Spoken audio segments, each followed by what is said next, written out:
So Prince William has finally cracked open the folder that every insider at the palace knew was sitting there, the one nobody had the courage to touch, and what was inside effectively drew a permanent line straight through the middle of Camilla's royal future. Not her current standing, not her title itself, but the reach of that title, what it can actually do, and whose life it can shape once Charles is no longer wearing the crown. And honestly, the strangest part of all this isn't the instruction itself. It's the fact that Queen Elizabeth sat on this quietly, patiently, knowing full well it would one day have to be delivered by her own grandson to his own father, and she still chose to leave it behind. Think for a moment about the emotional weight behind that choice. She didn't leave it for Charles to stumble upon after she was gone. She didn't slip it into some forgotten archive hoping the years would swallow it. She recorded it, safeguarded it, and made sure it would appear at the exact moment it needed to. That isn't a monarch scrambling in a crisis. That's a monarch quietly engineering a future she already knew would grow complicated after she was no longer around to steer it. If this kind of deep look into royal power dynamics interests you, tap subscribe to Royal Exposure so you never miss the moments where we peel these situations apart. Now let's step into what actually happened inside that room. William walked in holding a folder, which by itself tells you this wasn't going to be some casual family sit-down. Nobody brings a folder to dinner unless what's coming next requires a paper trail. He set it down on the table, looked at his father, then turned his eyes to Camilla, and made it clear this wasn't duty disguised as a family chat. It was duty finally cutting through a family chat, which is a distinction the palace has muddled so many times over the decades that most people no longer register the difference. But William apparently still could, and he wasn't willing to soften the edges anymore. The written instruction inside that folder made it plain that Camilla's title had to stay ceremonial, tied specifically to Charles's reign, and never converted into independent authority over the monarchy that follows. And right there, you can already see the shape of what Queen Elizabeth had been quietly worried about. This wasn't an attempt to embarrass Camilla. It was an attempt to build a firm wall between the current reign and the one still to come, specifically to shield Catherine's future before anyone had a chance to quietly blur the boundaries. And this is where it becomes genuinely fascinating, because that single word, ceremonial, is doing an enormous amount of work. In royal terms, ceremonial means you appear where you're placed, you smile on cue, you attend the engagements, you carry the dignity, but you don't steer the decisions. You don't manage access. You don't influence how the next reign is being prepared. And the instruction was direct about it. Camilla's title must never be used to influence the position of the future queen. Future queen meaning Catherine. So this wasn't some vague constitutional theorizing. This was Queen Elizabeth looking directly at her grandson's wife and quietly deciding her role needed protection before anyone had even thought about challenging it. That's foresight, but it's also a fairly harsh assessment of what she believed might unfold if those lines weren't drawn firmly.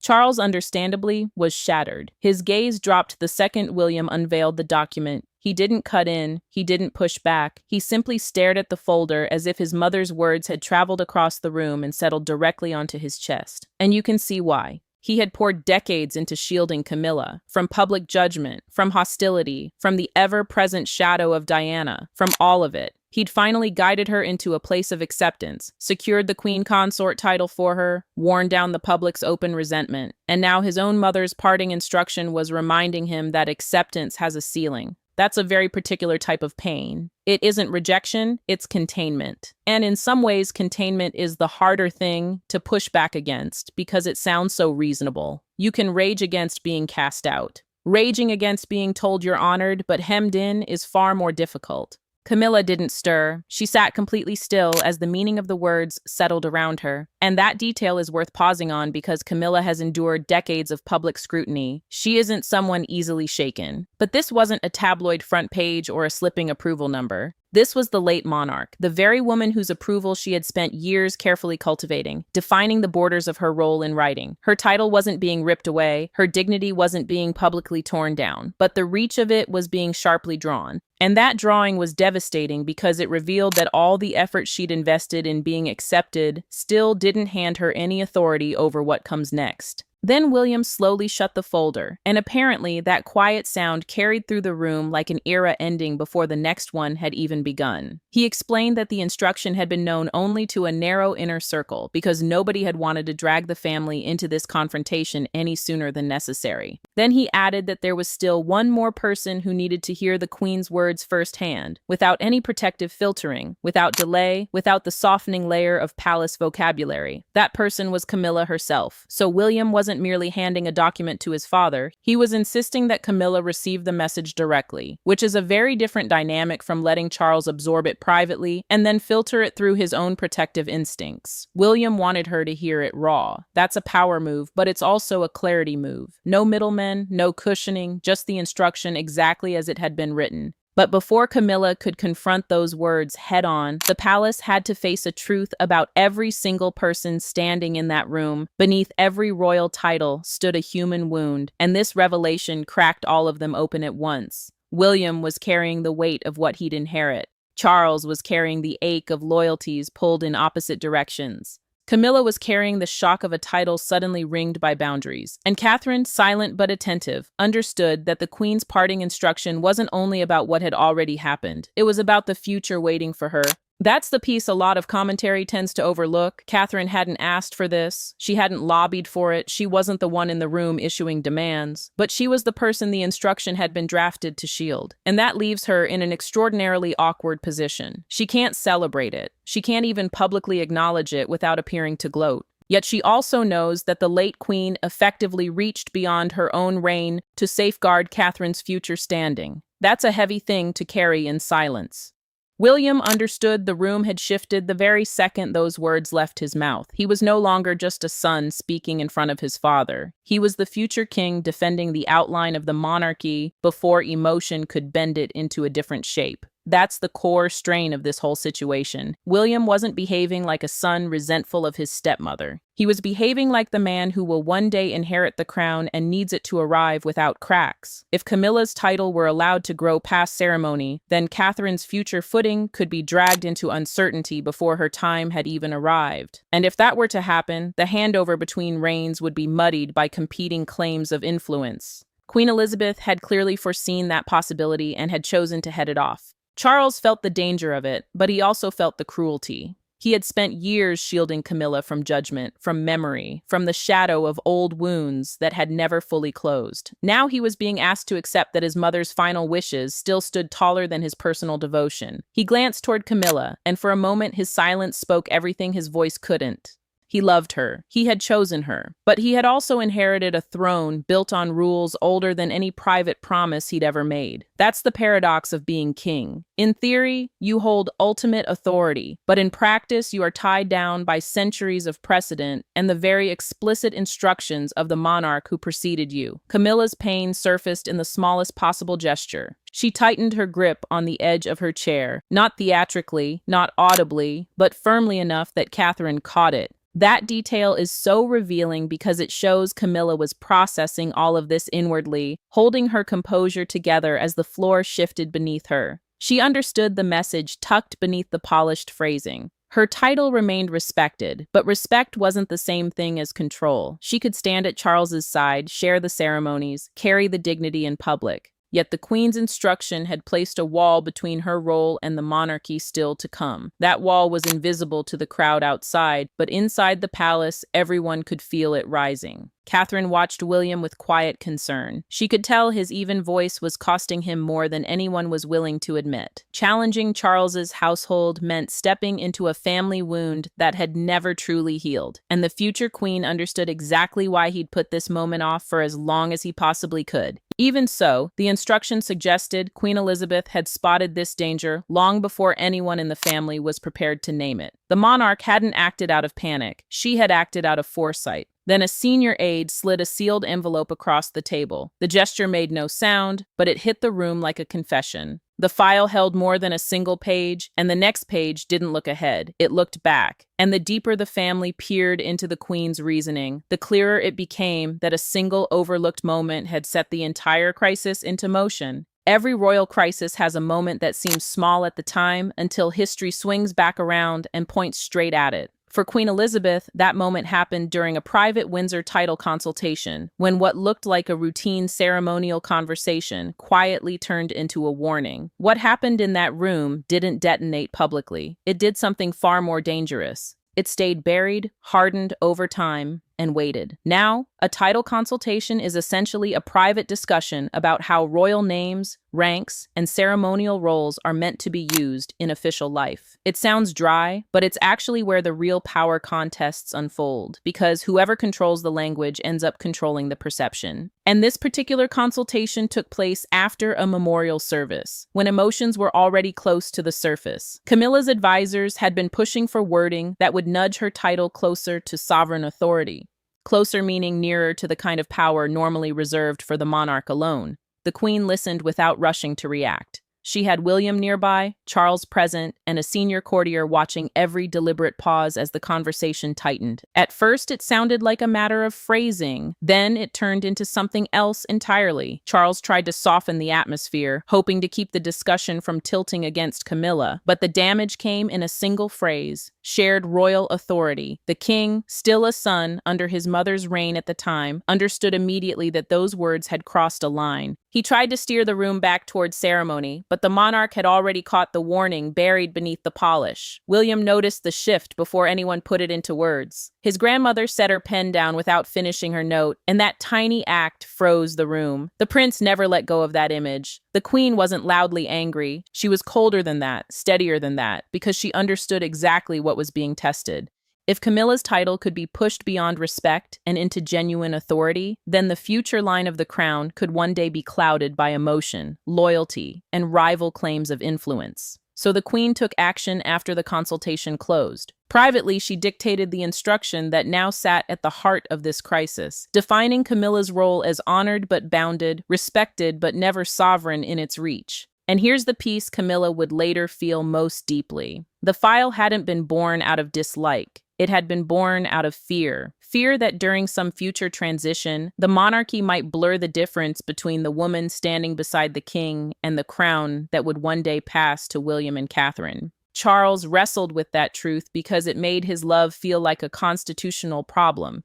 Camilla would wrestle with it because it made her dignity feel conditional. And William would wrestle with it because that old consultation had become the weapon nobody wanted to lift. Yet everyone now knew had to be used, but a hidden instruction can only stay quiet for so long. When Camilla finally heard it read aloud, the palace atmosphere fractured. The meeting began within protocol, but it didn't remain there. No aide stepped forward. No press secretary softened the impact. William stood across from Camilla with the Queen's instruction between them, while Charles remained painfully still beside her. The silence wasn't empty. It was crowded with years of sacrifice, resentment, loyalty, and the single question no one had ever dared to ask out loud. William had insisted on this conversation because palace language had finally exhausted its usefulness. The prince understood that once too many bodies stand between pain and truth, the truth grows weaker with every polished sentence.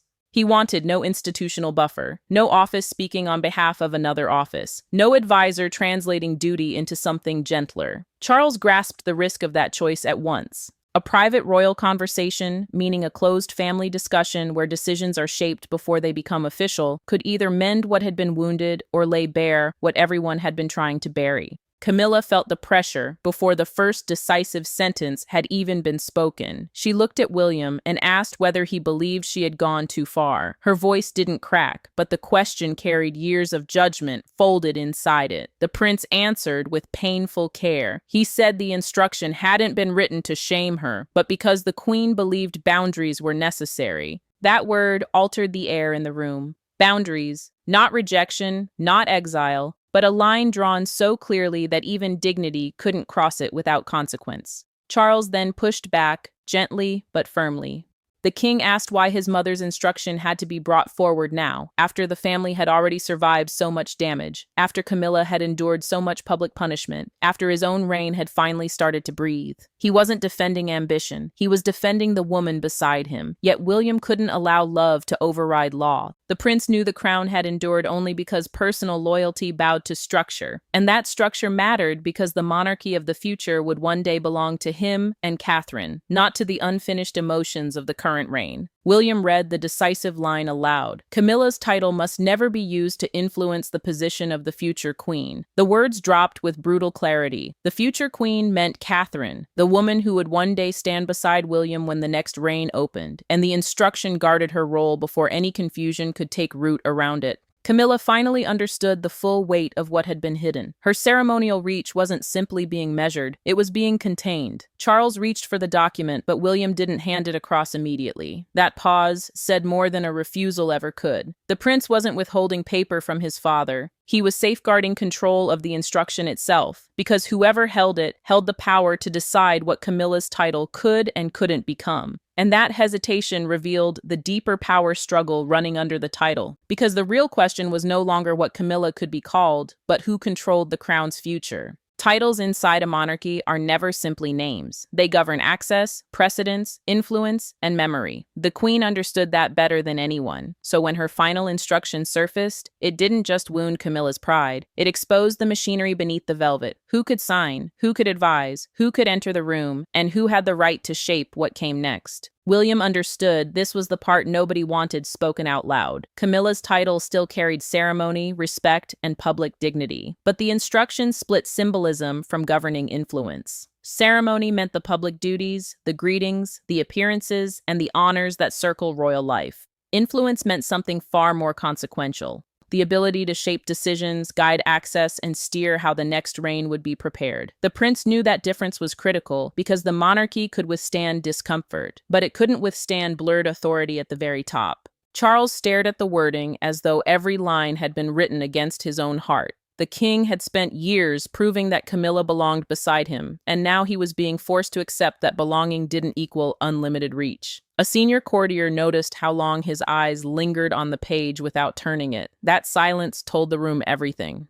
Charles wasn't only reading his mother's boundary around Camilla. He was absorbing the fact that the late monarch had planned for a future in which his love couldn't be permitted to reshape the crown. Catherine felt the cost in a different register. Away from the intensity of the room, she set down a cup of tea, untouched, shaken by the realization that her future role was being defended through conflict. The future queenly position meant the place Catherine would one day occupy beside William once he became monarch, and the instruction protected that place before confusion could gather around it. She hadn't sought a battle with Camilla. She didn't need one. And yet the queen's words had positioned her at the center of a struggle she had so carefully tried to avoid. William then discovered a deeper layer of the truth. Certain palace officers had known enough to keep quiet. They had steered clear of discussing the instruction because nobody wanted to force Charles into picking between the woman beside him and the mother who had reigned before him. That avoidance had preserved peace for a while, but it had also allowed uncertainty to grow roots. From now on, ceremonial decisions involving Camilla would face tighter scrutiny whenever they brushed against succession symbolism, future precedents, or Catherine's coming role. Camilla would feel those shifts long before the public understood them. She still had honor, but honor now came stitched with limits. And once those limits moved from private pages into everyday palace practice, the first consequences began to appear.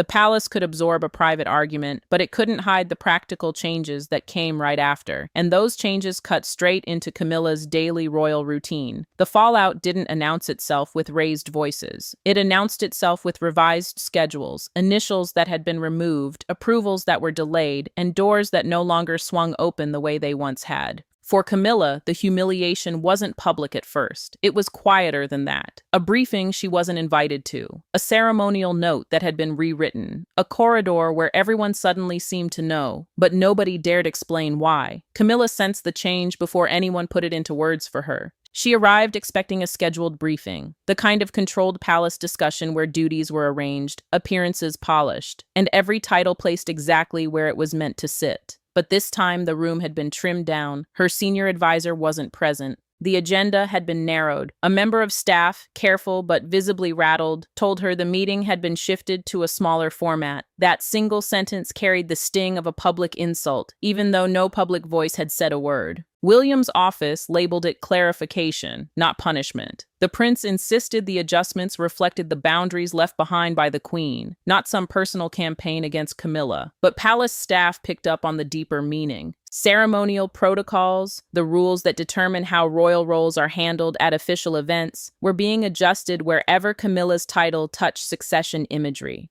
Succession imagery meant the symbols, phrasing, and arrangements that gesture toward the coming reign. That mattered because Catherine's future footing couldn't be left exposed to soft language, blurred authority, or emotional pressure from the present. Charles didn't accept the shift in silence. The king shut a folder sharply in front of his aides, and the sound sliced through the room like a warning. He understood what was happening. Private family pain had translated into administrative reality. What had begun as a sealed instruction was now rewriting calendars, briefings, programs, and access.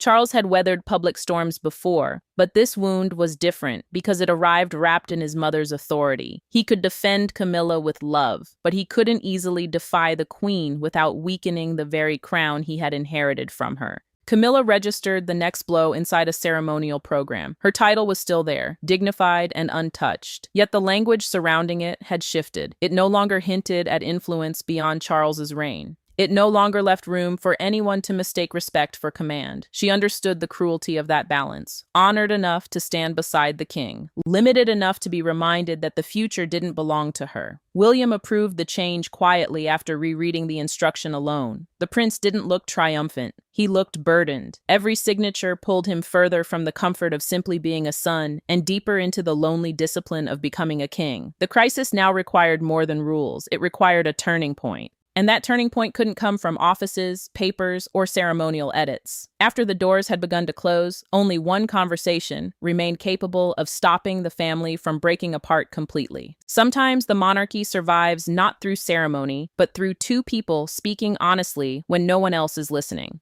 William and Charles had stood on opposite sides of the instruction, but underneath the titles were a son and a father carrying grief in different shapes. In that private moment, the battle over Camilla's title transformed into something more painful, a reckoning over love, duty, and the shadow of the queen. William asked for that conversation because the crisis had gone too far to be handled by offices anymore. The prince wanted no aides, no advisors, and no careful palace phrasing standing between him and his father. Charles agreed, but not because he felt ready for it. He agreed because the king understood that silence had already caused damage. The instruction had crossed from sealed paper into everyday life, and now father and son had to reckon with what it had done to both of them. A private conversation in the royal sense meant more than two people talking alone. It meant the moment just before a family wound hardens into an official position, the final chance to speak with feeling before duty locks everything into policy. Charles walked in carrying the exhaustion of a man holding both a crown and a broken heart. He saw the framed photograph of Queen Elizabeth resting nearby, and for a moment the room seemed to belong more to her than to either of them. With rare softness, he admitted he felt as though he were being asked to choose against his own mother. That confession landed on William harder than anger would have. The prince had braced himself for resistance. He had prepared for authority, but he hadn't prepared for the pain in his father's voice, the kind of pain that suddenly made every royal rule feel deeply human. William chose his words carefully because a single misstep could reopen everything. He told Charles he wasn't trying to diminish Camilla. He was trying to protect the crown from the confusion the queen had clearly feared. And that mattered because the crown wasn't only the person wearing it, it was the chain of trust that carries the monarchy from one reign into the next. If Camilla's title were allowed to stretch past ceremony, then Catherine's future place could be squeezed under pressure before William's reign had even started. The prince needed his father to see that this wasn't revenge. This was protection. Charles finally accepted what he had been avoiding out loud. The instruction was real. It was binding. Not because it was easy, not because it spared anyone. It came from the monarch who had built the modern reign through discipline, patience, and sacrifice. The king could disagree with the pain it caused, but he couldn't pretend it carried no authority. William offered the only mercy he could. Camilla would be treated with dignity. Her title would remain respected, but it wouldn't reshape Catherine's future role, and it wouldn't blur the monarchy's next chapter. Father and son arrived at a fragile understanding, not warm enough to heal everything, but sturdy enough to keep the break from becoming permanent. But private acceptance inside the palace didn't count for much until the world outside saw what had shifted and decided what to make of it. By morning, the story no longer belonged only to the family. It belonged to Britain, to broadcasters, to newspapers, to the crowds gathering outside the palace gates, and to everyone who understood that royal titles are never merely decorative. The Queen's final instruction had crossed out of private inheritance and into public judgment. And one front page turned the entire crisis into a national image. William knew the private understanding with Charles wouldn't remain private for long. The prince had accepted his father's pain, but now the country was being asked to accept the consequence. A major newspaper carried the story in a way that no palace statement could soften. William, Charles, and Camilla placed underneath the headline, "The Queen's Final Line." Those 5 words hit hard because they reduced the crisis to something simple. The Queen had drawn a boundary, William had revealed it, Charles had accepted it, and Camilla now had to live inside it. Broadcasters latched onto the meeting immediately. They framed the revelation as a historic clarification of Camilla's role, not a removal, but a limit that shifted the emotional balance of the reign. That mattered because the public had always understood royal titles as symbols of honor, yet this story exposed them as instruments of power as well. A title could open doors, shape access, and steer how the future was being prepared. Now viewers were being told that the late monarch had guarded that future even from beyond her reign, and William had become the one forced to carry out her final line. Camilla felt the country's stare before the palace had even finished its response. She saw the front page over breakfast, folded the paper once, and left it beside her plate without finishing her tea. She didn't need anyone to spell out the humiliation. Her title was still respected, but the nation had now seen the boundary drawn around it. The private wound had become a public outline. For Charles, that was another blow. The king had tried to shield her from being reduced to a controversy. Yet the very instruction that safeguarded the crown had laid her pain out for the whole country to see. Outside Buckingham Palace, a small crowd gathered in uneasy silence. Some had come out of loyalty to the Queen's memory. Some had come because they sensed history bending in real time. One elderly woman spoke the phrase that cut through the noise. The Queen knew it had to be protected. It was simple, but it captured the mood of the morning. People weren't simply reacting to Camilla. They were reacting to William, to Catherine, to Charles, and to the future of the monarchy that had suddenly been made visible through one old instruction. Palace officials released carefully controlled language, affirming respect for Camilla while confirming that future precedents would follow the Queen's instruction. Precedents referred to the ordering of rank and importance in royal life. And now that ordering had been publicly tied to Catherine's future role, commentators registered the deeper shock. Catherine hadn't fought for protection. The late monarch had provided it. William had only revealed what had already been decided. With the public now aware, the family could no longer hide behind silence. The question had shifted from what happened inside the palace to what it meant for everyone touched by the crown. And when the noise finally faded, what remained wasn't scandal, but the quiet, painful verdict Queen Elizabeth had left behind. In the end, the revelation didn't destroy the monarchy. It clarified it. The Queen's final instruction didn't erase Camilla, didn't humiliate Charles, and didn't crown William early. It did something colder, wiser, and more permanent. It drew a line between affection and authority, between title and power, between the woman beside the king and the future waiting beyond his reign. William understood that the final judgment had never come from anger. The prince hadn't stepped forward as a rebellious son trying to overpower his father.